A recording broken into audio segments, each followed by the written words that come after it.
নমস্কার আমার প্রিয় পশ্চিমবঙ্গবাসী। এখন মোটামুটি ফেসবুকে একটা ভিডিও ভাইরাল হচ্ছে, আপনারা কম বেশি দেখেছেন, যেখানে অরূপ বিশ্বাস ভাইফোঁটা নিচ্ছেন। অ্যাকচুয়ালি এটা ভাইফোঁটা কিনা আমি জানি না, দাদু ফোঁটা বা জেঠু ফোঁটা হতে পারে। যাই হোক নিচ্ছিলেন, যেখানে হাফ টলিউড সেখানে উপস্থিত ছিলেন, এসে দাদাকে ফোঁটা দিচ্ছিলেন, আবার গিফটও নিচ্ছিলেন। এই ধরনের একটা মোটামুটি ভিডিও ভাইরাল হচ্ছিল। তো সেই মানুষটা আজ বিপদে পড়েছে, ঠিক আছে? তাকে ইডি ডাকছে, সিআইডি ডাকছে, মানে তলব হচ্ছে আর কি। ওই মেসিকে নিয়ে টানা হ্যাচড়া করেছে না, শুধু আমি একাই সেলফি তুলবো, আমার প্রিয়জনরা সেলফি তুলবে, আমার বাড়ির কাজের লোক থেকে শুরু করে সবাই এসে সেলফি তুলবে, কিন্তু অন্য কাউকে সেলফি তুলতে হবে না যারা টাকা দিয়ে টিকিট কেটেছে। তো এই কেসে ফেঁসে গেছে, এখন বাড়িতে পুলিশ এসছে, এখন তার শরীর খারাপ হয়ে গেছে।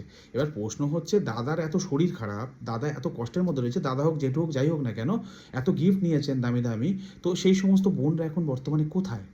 সেই বোনগুলো তো টিকিও খুঁজে পাওয়া যাচ্ছে না। আরও অনেকেই আছে, বাট এই ভিডিওটা বেশ ভাইরাল হচ্ছে, সবাই প্রশ্ন করছে।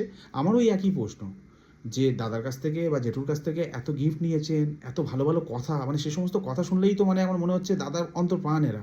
তো আজ কোথায়? দাদা তো বিপদে পড়েছে মেসিকে নিয়ে টানাটানি করার জন্যে।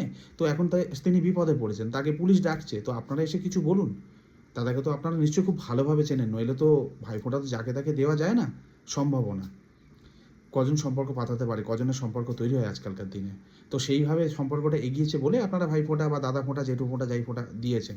তো আজকে দাদা মহা বিপদে পড়েছে, তার শরীরটা খারাপ লাগছে, আপনারা কোথায়? এটা গোটা পশ্চিমবঙ্গ জানতে চাইছে।